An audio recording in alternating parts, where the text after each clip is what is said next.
सद्गुरुदास तुका। ओम नमो ज्ञानेश्वरा, करुणा करा दयाळा। तुमचा अनुग्रह लाधलो, पावन झालो चराचरे। नमो सोपान देवा, मुक्ताई परेशा, ठाव त्या सर्वेशा करा तटी। ज्ञानेशम ज्ञानमूर्तिंच साक्षात प्रेम स्वरूपिणी, नामदेवा दया मूर्तिंच नाथ मूर्तिंच पुनः पुनः। वैराग्यश परा मूर्तिंच देहु क्षेत्र निवासी, तुकाराम महाराष्ट्र भक्तराज चतुष्टम। प्रभु के चरणों में सदा पुनि पुनि करू प्रणाम। ऐसी माया तोरी, ऐसी माया तोरी, मेरे प्रियतम श्याम।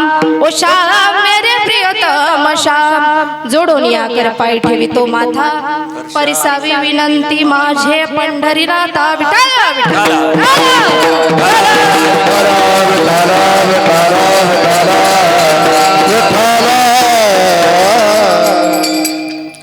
प्रस्तुत प्राप्त प्रसंगी प्राप्त स्थळी। आता फक्त याचा थोडा विको कमी करा, जे घुमतंय ना ते थोडं कमी करा। प्रस्तुत प्राप्त प्रसंगी प्राप्त स्थळी आजच्या कीर्तनरूपी सेवेकरता घेतलेला अभंग,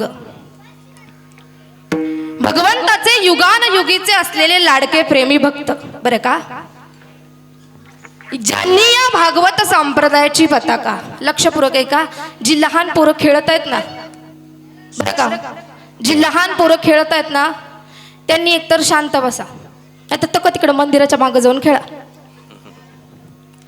भगवंताचे युगानयुगीचे असलेले लाडके प्रेमी भक्त, ज्यांनी या भागवत संप्रदायाची पताका फक्त पंढरपूर नव्हे, ऐका, फक्त पंढरपूर नव्हे तर पंजाबातील गुमानपर्यंत गुमान नेहून पोचवली ना, असे भागवत संप्रदायाचे आद्य फडकरी श्रीमंत संतश्रेष्ठ नामदेव महाराज यांचा 5 चरणाचा आपल्या सर्वांच्या परिचयाचा असेल, कदाचित नसलाही काही हरकत नाही।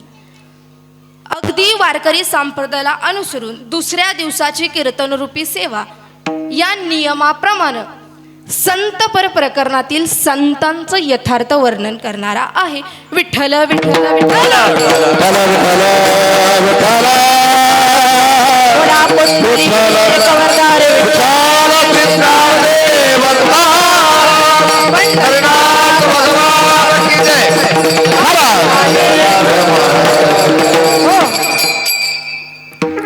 सेवेला सुरुवात करण्या अगोदर काही अल्पसा परिहार द्यायचा, तो असा, अगदी संतांच्या पदस्पर्शानं पावन झालेली आपली पुण्य नगरी, अगदी ज्ञानोबा तुकोबांच्या पदस्पर्शानं पावन झालेली आपले चिखली गाव असेल, तामाणे वस्ती असेल, सर्व समस्त ग्रामस्थ असतील, कारण परिहार देणं हे एका वक्त्याचं कर्तव्य आहे, या न्यायानं सांगणं गरजेचं आहे। आज गुरुदत्त सेवा संस्थानाच्या वतीनं हा सुरू केलेला अखंड हरिनाम सप्ताह, ऐका, त्या अखंड हरिनाम सप्ताहातील आजच्या दुसऱ्या दिवसाची कीर्तनरूपी सेवा, वर्ष पहिलं आणि पहिल्या वर्षातील दुसऱ्या दिवसाची कीर्तनरूपी सेवा आपण सर्वांना माझ्याकडे सोपवली। ऐका, अगदी पवित्र असं गोड असं नियोजन आहे। ऐका, स्कंद स्कंद वरून आलंय पंढरीशू पांडुरंग परमात्मा, ज्याच्या सत्तेशिवाय वृक्षाचं पान सुद्धा हलत नाही। ऐका, वृक्षाचे पान हाले ज्याची सत्ता, राहिली अहंता मग कोठे, असा असणारा अखिल कोटी ब्रह्मांड नायक, त्याच्यानंतर ज्ञानेशम ज्ञानमूर्तिंच, ऐका, ज्ञानाचा सागर, कैवल्याचा पुतळा, साधकांचा मायबाप, अनाथांची माऊली असणारे विश्वमाऊली ज्ञानोबा, ज्यांनी तुम्हा आम्हाला 9000 वयातून ज्ञानाचं ज्ञान अमृत पाजलं आणि आपल्याला एका भक्ती रसाच्या मार्गाकडे नेऊन सोपवलं, ते जगद्गुरु तुकोबाराय। तुकोबारायांबद्दल सांगायला झालं तर ऐका, खिशात नव्हतं धन, माझं वाक्य लक्षपूर्वक ऐका बरं, खिशात नव्हतं धन, समाजामध्ये नव्हता मान, ऐका, खिशात नव्हतं धन, समाजामध्ये नव्हता मान, पाणी प्यायला फुटका माठ, बसायला तुटका कॉट, आणि ज्यांना मिळाली थेट वैकुंठाची वाट. असे जगद्गुरु जगद्वंदनीय तुकोबा राय. ज्या तुकोबाच्या आणि ज्या माऊलींच्या भूमीमध्ये आपण इथं आहोत, अगदी गोड असं केलेलं सप्ताहाचं नियोजन आहे. ऐका, भव्य दिव्य स्वरूपाचं गुरुदत्त सेवा संस्थानानं केलेलं हे नियोजन गोड असं. सकाळी काकडा झाला, काकड्यानंतर भजन असेल. आपल्याच भागातील सर्व गुणीजन ज्ञानी सर्व मंडळी आहेत, सर्व गायनाची साथ करणारी आमचे बंधुराज गणेशदादा कळकटे असतील, त्यांच्या संस्थेतील सर्वच विद्यार्थी आहेत आणि त्यांचाच सर्व परिवार आहे. अगदी बालाजीदादा असेल, आमचे जवळ मी लहान असेल तेव्हापासून बहुतेक हे माझ्याकडे येतात. गणेशदादा असेल, त्याचप्रमाणे अर्जुनदादा असेल, सगळ्यांचीच नावं घेत नाही, आपण शेवट घेऊयात. ऐका, सर्वच साथ करणारी मंडळी असतील आणि समस्त ग्रामस्थ सर्वच इथं जमलेली माझ्यापेक्षा वयानं ज्ञानानं मोठी मंडळी आहेत. शेजाळ महाराज असतील, सर्वच महाराज मंडळी आहेत, लडकत काका असतील, ज्यांच्या नियोजनातून खऱ्या अर्थाने एवढा गोड भव्य दिव्य स्वरूपाचा सप्ताह सुरू झालेला आहे. एकदा जोरदार टाळ्या वाजवा बरं का, गोड नियोजन आहे. एवढ्या मोठ्या गोड नियोजनामध्ये प्रत्येकाचा खारीचा काही नाही काहीतरी वाटा आहे बरं का. म्हणजे काल माझ्या लक्षात आलं किंवा काल मला कळालं असं की हा सप्ताह अगोदर इथं होत होता, अगोदर 15-20 वर्षापूर्वी. ऐका, आणि 15-20 वर्षानंतर पुन्हा इथं सप्ताह उभा राहतोय. ऐका, ते खरं तर फक्त त्या तरुण मंडळींमुळे आहे. ऐका, एकदा त्यांच्यासाठी जोरदार टाळ्या होऊ द्या, जोरदार. प्रत्येकाचं अगदी लहानापासून ते मोठ्यापर्यंत प्रत्येकाचा त्या मित्रमंडळामध्ये खारीचा वाटा आहे. मी का सांगितलं ऐका, असं म्हणतात संप्रदाय जर तरुण कार्यकर्त्यांच्या हातात असेल ना, ऐका, तर संप्रदाय महाराष्ट्राच्या कानाकोपऱ्यात पोचायला वेळ लागणार नाही बरं का. संप्रदायाने जर तरुण पोरांकडे नियोजन दिलं, ते बघतोय आपण किती गोड आहे. ऐका, असं गोड असं नियोजन केलेलं आहे आणि यांची काळाला गरज आहे तरुण कार्यकर्त्यांची. आणि ही आजची परंपरा नाहीये बरं का. ऐका, आपल्या परिसरातील ज्यावेळी देहूमध्ये जगद्गुरु तुकोबारायांचं कीर्तन होतं ना, पाठीमागे बसलेली ऐका बरं, ज्यावेळी जगद्गुरु तुकोबारायांचं देहूच्या लोहगावमध्ये कीर्तन होतं ना, आपल्या परिसरातील गाव आहे, त्या ठिकाणी राजे शिवछत्रपती त्यांच्या कीर्तनामध्ये बसले होते. ऐका, राजे कीर्तनामध्ये बसलेत आणि मुघल आलेत हे कळल्यानंतर दादा सगळे मावळे कडेकडेनं उभे राहिले होते, पण कीर्तन काही बंद पडलं नव्हतं. जर हे तरुण कार्यकर्ते आजही सगळे गोल येड्यावरती मावळ्यांसारखे उभे आहेत दादा. प्रत्येक नियोजन केलं ना ते मावळ्यांसारखे. आज हे जर कार्यकर्ते उभे राहिले ना, तपपूर्ती व्हायला वेळ लागणार नाही दादा. आणि माझी तर इच्छा आहे गुरुदत्त सेवा संस्थांचा लवकर तपपूर्ती सोहळा व्हावा आणि तपपूर्ती सोहळ्याला माझंच कीर्तन असावं. असं गोड असं केलेलं नियोजन आहे, सुंदर नियोजन केलेलं आहे.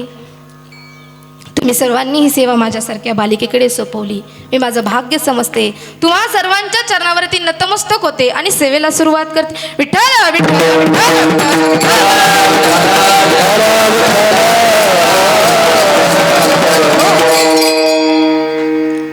अभंग नामदेवरायांचे. नामदेवराय आजच्या अभंगामध्ये संतांचं यथार्थ वर्णन करतात.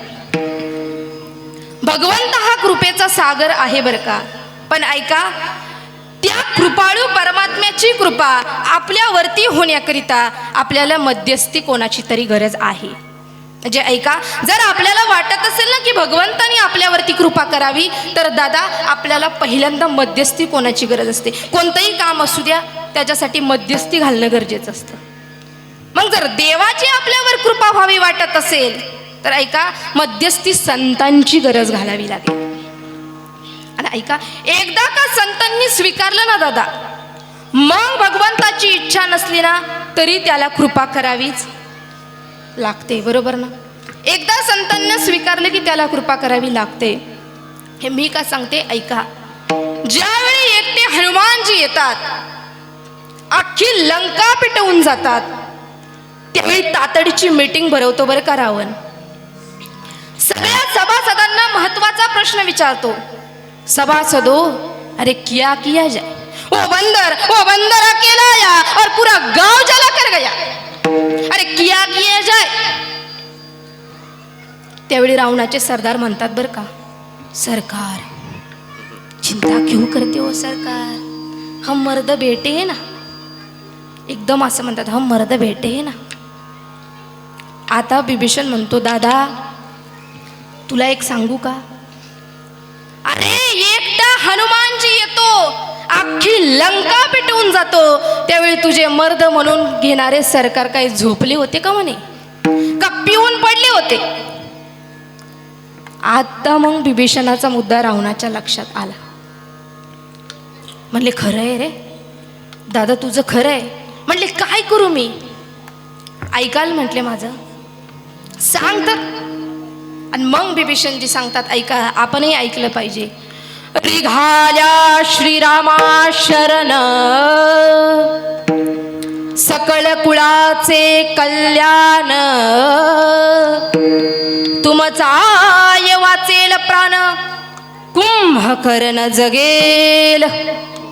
दादा एकच करा, तुम्ही काय करा? निघाल्या श्रीरामा शरण. दादा तुम्ही एक काम करा, त्या प्रभू रामचंद्रांना शरण जा. जसं रावणानं ऐकलं ना, प्रभू रामचंद्रांना शरण जा, ताडकन उठला रावण, खाली आला आणि लाथ घातली बिभीषणाच्या कंबरड्यात. झोपले का? एक लाथ घातली बिभीषणाच्या कंबरड्यात आणि म्हटलं, अरे तू भाऊ कुणाचास? त्या रामाचा की माझा? आणि मग महाराज म्हणतात, निघ इथून. अरे मला तुझी गरज नाही, तुझ्यासारखा भाऊ नकोच म्हटले मला. म्हणले दादा मी जातो, पण तुम्हाला जाताना सुद्धा सांगतो, तुमचं कल्याण ना प्रभू रामचरणांच्या शरणागतीत आहे, आपलं सुद्धा. निघाले महाराज बिभीषणजी. ऐका, समुद्र मार्गे बिभीषणजी येऊ लागले. हे रामेश्वर मध्ये बसलेल्या रामप्रभूंनी पाहिलं आणि शेजारी बसलेल्या हनुमानजीला विचारतात, हनुमान जी भगवान, अरे तो समुद्र मार्गे आपल्याकडे येतोय ना, तो कोण आहे? हनुमान जी सांगतात, म्हणतात, वही तो भगवान जिसका नाम आपने सुना होगा, रावण का छोटा भाई है मने, जो रात दिन आपका सुमिरन करता आया है. लंका में सीता माई की तलाश लेने के लिए जिन्होंने हमारी मदत की थी ना, वो ये भागवत भक्त बिभीषण. म्हटले असं एकच प्रश्न विचारतात बरं का प्रभू रामचंद्र. मग हनुमाना मी काय करू? हनुमानजीनं एकच सांगितलं, देवा तुम्ही त्याचा स्वीकार करा. ऐका, नुसतं हनुमानजी म्हटले स्वीकार करा. किती स्वीकार करावा? ऐका, रावण मरायच्या आधी लंकेचा राज तिलक बिभीषणाला करून टाकलं. आश्चर्यचकित झाले हनुमानजी आणि म्हणतात, देवा अजून तर रावण मारायचा आहे की हो? तोच तुम्ही लंकेचा राजतिलक करून टाकलं का? तर तो तुम्हाला शरण आला. अहो म्हणे उद्या रावण सुद्धा तुम्हाला शरण आहे, त्याला काय द्याल? प्रभू उत्तर देतात, कारण प्रभू होतेच तसे. चतुरा तो चतुरा शिरोमणी, गुण लावण्याची खानी.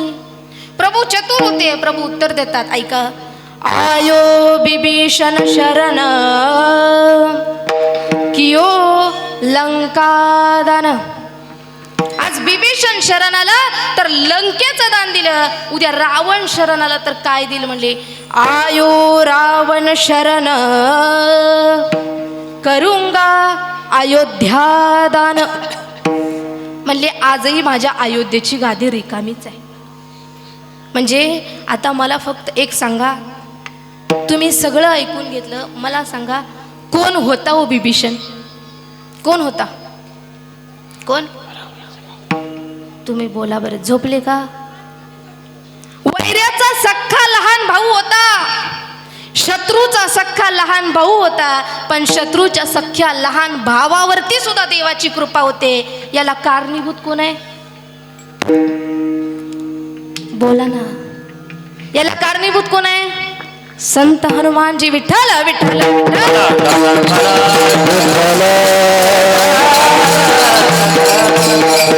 हरि प्राप्ति से पाय देते पाय करावे संस्था देते पाय संस्था देते पाय हरि प्राप्ति से पाय करावे संस्था देते पाय करावे संस्था देते पाय करावे संस्था देते पाय हरि प्राप्ति से पाय करावे संस्था देते पाय हरि प्राप्ति से पाय करावे संस्था देते पाय करावे संस्था देते पाय देते पाया हरि प्राप्ति से पाया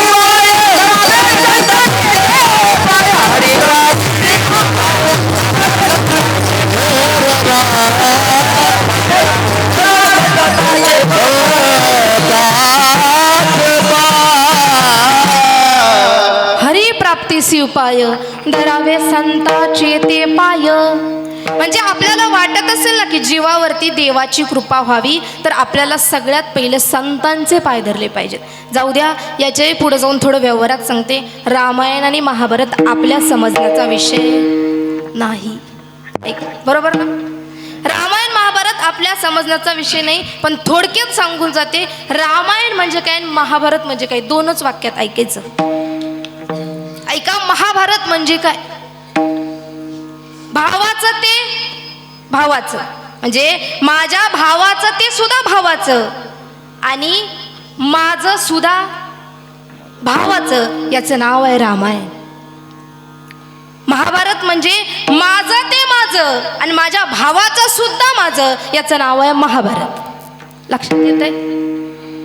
म्हणजे माझं ते माझं आणि माझ्या भावाचं सुद्धा माझं, याचं नाव आहे महाभारत. आणि भावाचं ते भावाचं आणि माझं सुद्धा भावाचं, याचं नाव आहे रामायण. दोन वाक्यात सांगून घे. रामायण समजण्याचा विषय नाही, महाभारत नाही. व्यवहारात पहा, एके दिवशी बरं का वडील विचारत असतात. पोरग रडत रडत बापाकडे जातं आणि म्हणतं, बाबा अहो परीक्षेची फी भरायची, बाबा परीक्षेची फी भरायची, पैसे द्या बाबा. वडील विचारत असतात. जसं म्हटले ना परीक्षेची फी भरायची, पैसे द्या, विचारात असणारा बाप महाराज म्हटला, काय कार्ट्या एकटा जातो का शाळेत? अरे बाकीची पोरं नाही जात का शाळेत? उठला सुटला नुसता म्हणतो द्या पैसे द्या पैसे द्या पैसे. जा, काय झाडायला लागले का पैसे? जा म्हणले, नाही देत पैसे. पोरग रडायला लागलं. बाप त्याच रागात घराच्या बाहेर निघून गेला. पोरग रडत रडत दादा आईजवळ जातं. आई समजूत घालते, म्हणते, दादा अरे रडू नको बाळा, रडू नको. तुझं म्हातारा असंच आहे म्हणली, तुझं म्हातारं तसंच आहे, त्यांनी नाही दिले तुला पैसे, बरोबर ना? म्हणजे तुझं म्हातारा असंच आहे, तुझं म्हातारा काही पैसे देणार नाही, मी देते पैसे म्हटले. ऐक, कारण तुझं म्हातारं जरी घराच्या बाहेर गेलं असलं ना तरी त्याचा कोट मात्र घरात खुंटीला टांगलेला आहे. मी देते पैसे. आता मला सांगा, कोट कुणाचा आहे? तुम्ही बोलणार आहात की नाही? मी काही नवीन दिसते का? नवीन आहे? नवीन दिसते नाही ना? मग बोला ना. कोट कुणाचा आहे? बापाचा. हात कुणाचा आहे? आईचा. म्हणजे ऐका, बापाच्या कोटातले पैसे मुलाच्या जवळ येण्याकरिता मध्यस्थी आईच्या हाताने करावी लागते.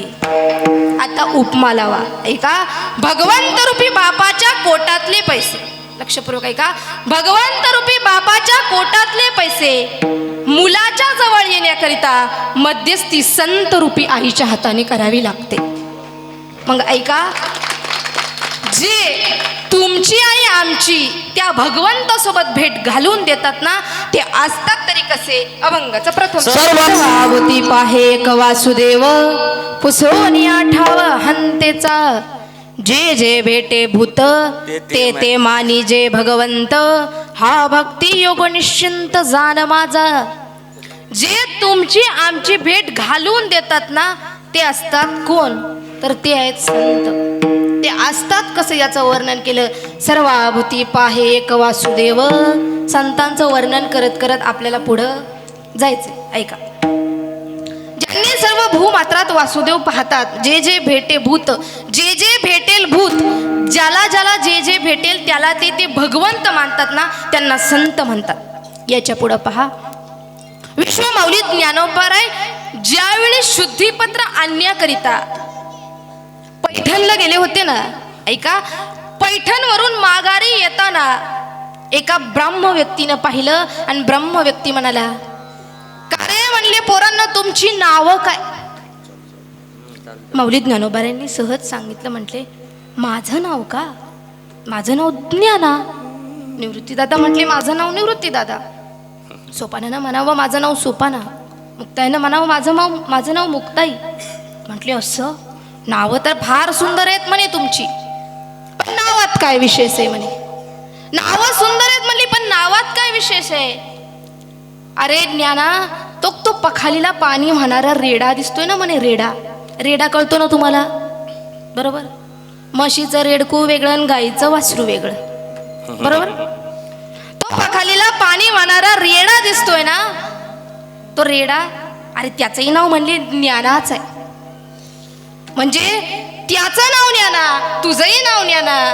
अरे त्याच्यात आणि तुझ्यात फरकच काय म्हटले? फरक काय? म्हटले खरंय, माझ्यात आणि त्याच्यात काहीच फरक नाही. ज्ञानदेव म्हणे तोही माझा आत्मा, वेगळी क आम्हा तया नाही. म्हणले असं, तुझ्यात आणि त्याच्यात फरक आहे? म्हटले हो.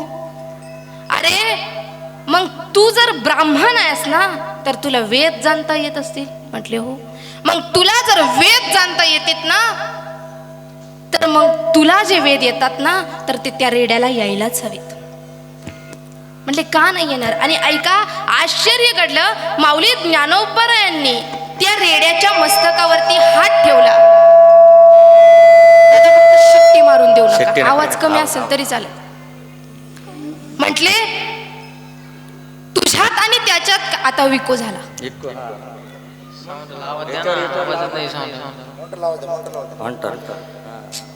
Hello hello.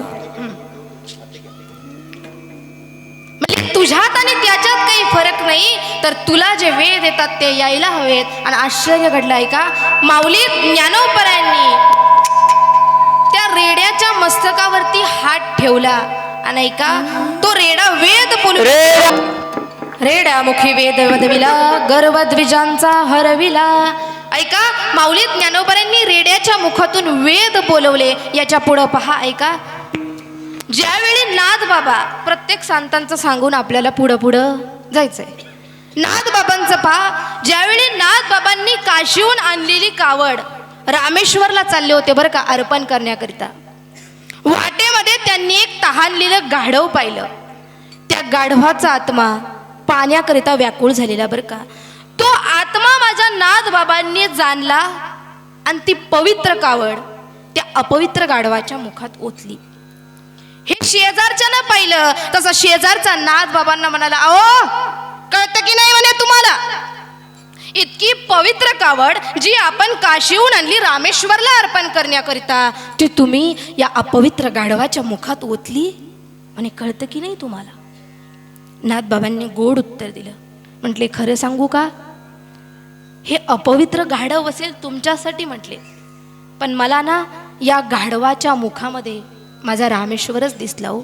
याचा अर्थ आहे सर्व घटी राम देहो देही एक, सर्व घटी राम देहो देही एक, सूर्यप्रकाशक सहस्ररश्मी. अशी एक एक प्रमाण दिले तर आपल्याला 11 वाजतील. पुढे जायचंय. ज्यांनी सर्व भूमात्रात वासुदेव पाहिला, माऊली ज्ञानोबाराय म्हणतात सर्व घटी राम देहो देही एक. याच्या पुढं माझे नामदेवराय पहा, ऐका, ज्यावेळी नामदेवरायांना चंद्रभागेच्या वाळवंटामध्ये रोट्या तयार केल्या आणि वाट पाहतायत भगवंताची, की आता माझा भगवंत येईल आणि त्या रोट्या खाऊन जाईल. पण ऐका, त्या रोट्या खाण्याकरिता भगवंत आला, पण तो कुत्र्याच्या रूपात आला. जसं भगवंत कुत्र्याच्या रूपात आला, माझ्या नामदेवरायांनी पाहिलं. पण ऐका, एक घडलं की त्या रोट्या इतक्या भल्या मोठ्या, इतक्या जाड होत्या बरं का महिला मंडळ. त्या नामदेवरायांच्या रोट्या होत्या चंद्रभागेतल्या. त्या कुत्र्याला काही झेपत नव्हत्या. त्या काय आपल्या पुणेरी चपात्या होत्या का? इतक्या जाड, इतक्या भल्या मोठ्या त्या रोट्या, त्या पुणेरी चपात्या नव्हत्या. आपल्या पुणेरी चपात्या तुम्ही पाहिल्या ना, अगदी तळहाता एवढ्या असतात. बरं त्यातही ती वाढणारी येते, म्हणते हवी का देऊ का. एक दिवस ना या हवे काच्या आणि देऊ काच्या पंक्तीला बरं का माझ्यासारखे 7-8 बसले. माझ्यासारखे म्हणजे मी भरपूर खाते. बरं जाऊ दे, आमच्या आळंदीकर मंडळी सारखे 7-8 बसले. जसे 7-8 बसले ती बाई यायची आणि म्हणायची हवी का देऊ का. ती पहिल्याला वाड्यापर्यंत शेवटच्याचं ताट रिकामं. पुन्हा शेवटच्याकडे जायची आणि म्हणायची देऊ का. आता नाहीच ताटात तर द्यावीच लागेल ना. महाराज थकली बाई पळू पळू. पहिल्याला वाढायची, शेवटच्याचं ताट रिकामं. पुन्हा शेवटच्याला वाढायची, पहिल्याचं ताट रिकामं. जशी बाई थकली, आता ते जेवणारे म्हटले, आता ते आळंदीकरच होते, लाजत नव्हते. जेवणारे म्हटले बाई तुमचं ते चपात्या ठेवायचं भांड आहे ना, भांड काय म्हणतात त्याला, ते हॉटपॉट. तुमचं चपात्या ठेवायचं जे हॉटपॉट आहे ना, त्या हॉटपॉट मध्ये नेमकी आहेत तरी किती चपात्या. बाईनं सहज उत्तर दिलं चपात्या काय, चपात्या बघा असतील आणख्या 25 चपात्या. हे जेवणारे म्हटले मग बाई एक काम करा, आणा सगळ्याच्या सगळ्या इकडं. त्या बाईनं डबा आणला नाही, ठेवला नाही, दणकन आपटला. चालू करा ना मग ते. हा का नाही, आता चालू करा 5 मिनिटं. त्या बाईने डबा आणला नाही, ठेवला नाही, दणकन आपटला.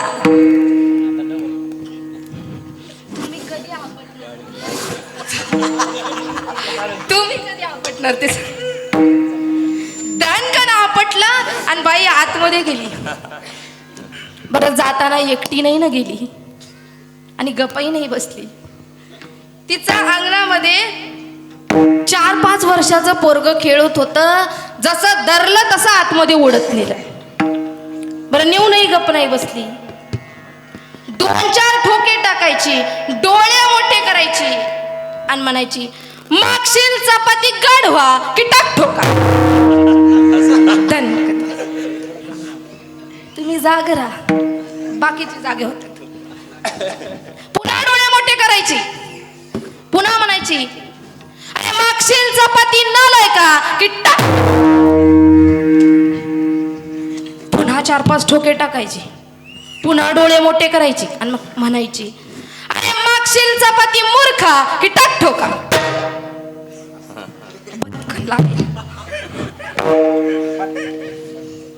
पोरग पक्क सुजवलं बरं, लाल केलं त्या बाईनं ते पोरग. जेवणाऱ्यांना सहन झालं नाही. जेवणारे म्हटले बाई अवकाशाला मारता लेकराला. त्यानं काय केलं म्हणे. ती म्हणली तुम्हाला काय करायचंय, कार्ट माझं आहे, मी मारल नाही तर ठेवल की टाक ठोका. ऐका जेवणारे म्हटले बाई मारू नका, आम्हाला माहितीये तुमच्या घरातल्या चपात्या संपल्या. बरोबर ना आनंदीकर, आम्हाला माहितीये तुमच्या घरातल्या चपात्या संपल्या. आणि जर चपात्या संपल्या असतील ना तर भात आणा इकडे, भात. बाईनं हातून आवाज दिला, म्हटली आम्ही मराठवाड्याकडची माणसं, आम्ही भात बीत तसलं काही खातच नाही. हे आपलं वाढणं आहे बरं का. हे आपलं वाढणे ते संतांचं वाढणं होतं. संतांनं वाढलं, एवढ्या भल्या मोठ्या रोट्या केल्या दादा की त्या भगवंताच्या रूपामध्ये आलेल्या कुत्र्याला त्या रोट्या झेपल्याच नाही. इतक्या भल्या मोठ्या, इतक्या त्या संतांच्या जाड रोट्या ते कुत्रं घेऊन पळालं. त्यावेळी नामदेवराय म्हणतात देवा हाती घेऊन तुपाची वाटी, नामा लागे श्वाना पाटी, हे तुप घे गा जग जेठी, कोरड्या रोट्या का खासी. नामदेवराय म्हणतात देवा अरे थांब देवा, बाबा, कोरड्या रोट्या खाऊ नको, मी तुला ओळखलंय, तू कुत्र्याच्या रूपात जरी आला असलास ना तरी तू भगवंत आहे. कोरड्या रोट्या खाऊ नको, तूप लावून देतो देवा, थांब. तू जर कोरड्या रोट्या खाल्ल्या ना तर तुझ्या पोटात दुखेल, तुझा घसा खरवडेल. त्यावेळी महाराज त्या कुत्र्यानं पाठीमागं पाहिलं, तव श्वान हसूनी बोले, हे नामया तुझं कैसे रे कळले, येरू म्हणे खेचर उपदेशिले, सर्व आभूती विठ्ठल विठ्ठल. याचाच अर्थ आहे सर्व आभूती पाहे एक वासुदेव, पुसोनिया ठाव हंतेंचा. म्हणजे साधू संतांनी सर्व भूमात्रात एक वासुदेव पाहिला.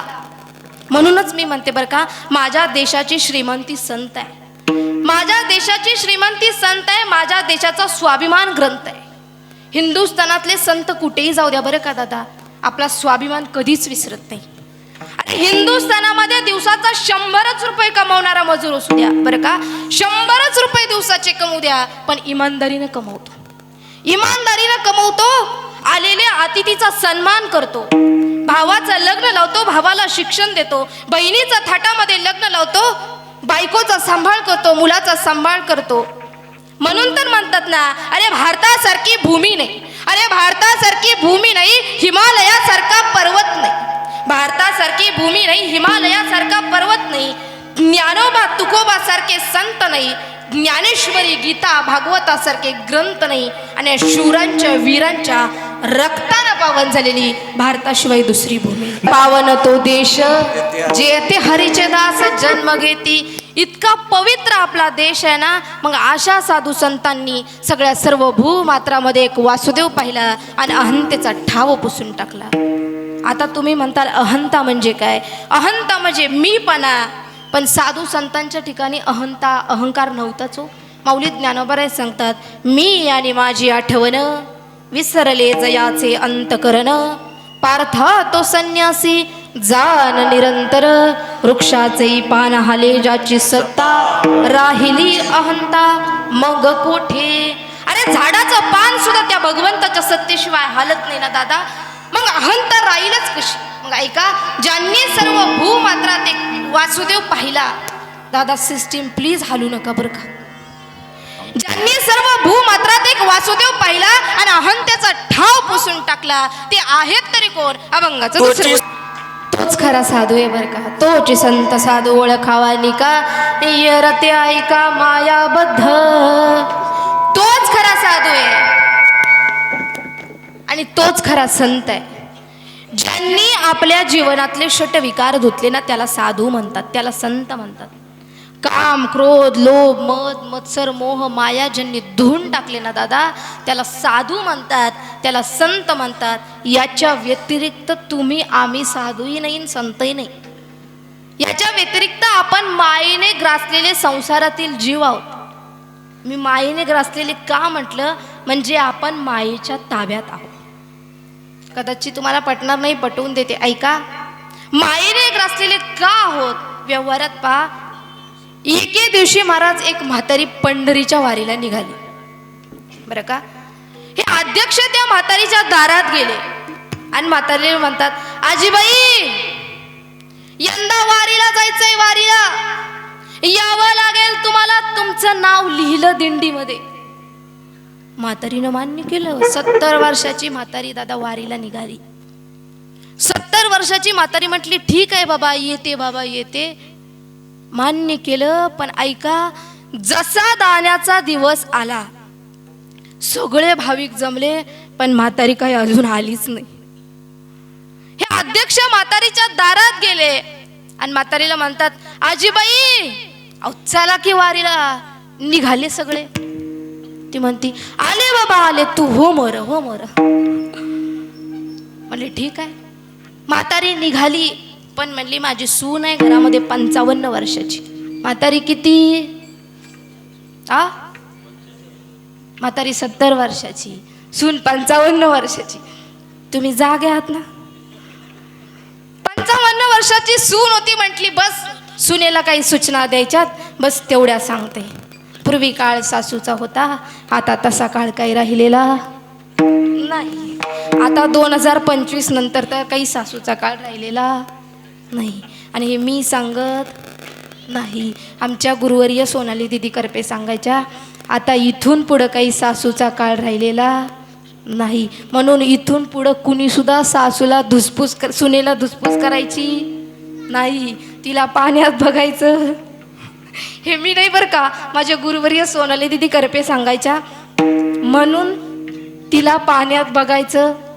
तुम्ही हसू नका बरं, मी याला अपवाद आहे, माझं नवीन आहे. ऐका, हे बाजूचे गायनाचार्य आणि हे पकवाजवाले हसू राहिले, तो त्यांना बोलवलं नव्हतं लग्नाला. ऐका, ती सासू म्हणते बस मला काही सूचना द्यायच्यात म्हणली, आणि आतमध्ये गेली आणि म्हणली, सुनबाई मी पंढरीच्या वारीला निघाले, पण जाता जाता तुला काही सूचना द्यायच्यात, ऐक. म्हणली बोला ना. भिकारी आला दारा, म्हणली भिकारी आला दारा, सांग मी गेले पंढरपुरा. जर म्हणली भिकारी दारात आला ना, तर सांग माझी सासू पंढरपूरला गेली, ती येईपर्यंत तुम्हाला काही भीक मिळायची नाही. म्हटली ठीक आहे आत्याबाई सांगते, पण तुम्ही जावा.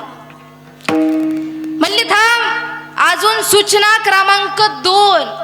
म्हणली ऐक, उखळ मुसळ जाते, माहिती ना तुम्हाला, उखळ मुसळ जाते, माझे मन गुंतले तिथे. तुम्हाला माहिती का उखळ मुसळ जात, माहित आहे जात, माहित आहे का? गेला आता सगळं, कारण त्याचं नावच होतं जात. म्हटली बस, हे उखळ हे मुसळ आणि हे जात ऐक. म्हटली याच्यावरती लक्ष ठेव, माझं मन इथं गुंतलेलं आहे. म्हणले ठीक आहे आत्याबाई तुम्ही जावा. म्हणली थांब, अजून सूचना क्रमांक 3. माझ्या हातीचा कलवडू, माझे वाचुनी नका फोडू. कलवड कळतो का तुम्हाला? कलवड कशाला? गौऱ्या ज्याच्यात ठेवतात त्याला म्हणतात कलवड. म्हणली मी येईपर्यंत कलवडाला हात लावायचा नाही. म्हणजे काय ती मेल्यावर तिला जाळायला नाही बरं. बाया फार हुशार असतात, त्या माझ्यापेक्षा 2 पावलं पुढे आहेत. ऐका, त्याच्यावर स्वयंपाक करायचा आहे बरं. म्हटली कलवडाला हात लावायचा नाही, मी तो माझ्या करता राखून ठेवला. म्हणली ठीक आहे आत्याबाई सगळं तुमच्या करता राखलं, तुम्ही जा, नाहीतर तुम्ही राहाल इथून गाडी जाईल निघून. म्हणली नाही नाही. निघाली महाराज ती म्हातारी, वेशीपर्यंत गेली आणि काय तिच्या मनात आलं ऐका, आवा निघाले पंढरीला ना, आवा निघाले पंढरीला, अशी माया नाथ बाबा सांगतात. आवा निघाली पंढरपुरा, वेशीपासून आली माघारा.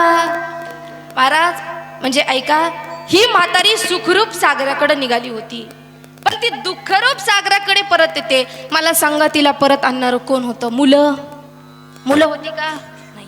नातू सुना लेकरं. मग तिला परत आणणारं कोण होतं? तिचं नाव आहे बरं का माया. गावातली नाही बरं, आणि नावाची नाही.